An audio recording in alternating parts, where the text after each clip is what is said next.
আহিলের স্কুলে আজকে নন uniform day. তো যেহেতু ঈদ গেছে পরশুদিন, তাই যারা মুসলমান ছাত্রছাত্রী আছে স্কুলে পড়ে তাদেরকে বলছে যে আজকে ঈদের জামা কাপড় পরে যেতে।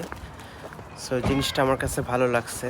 এতে করে অন্য ধর্মের যে ছেলেমেয়েরা পড়ে স্কুলে তারাও আজকের মানে মুসলমানদের ঈদ সম্পর্কে অল্প হলেও জানবে, কালচার সম্পর্কেও জানবে।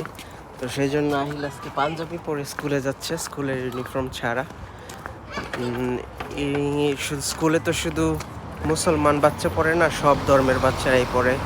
Asia, Africa, British, European, American, সব ধর্মের সব দেশের বাচ্চারাই আছে। সো এতে করে তারা একটা ছোট বাচ্চা একটা অন্য ধর্ম সম্পর্কে, তাদের একটা উদযাপন সম্পর্কে, বড় একটা দিন সম্পর্কে জানতে পারবে।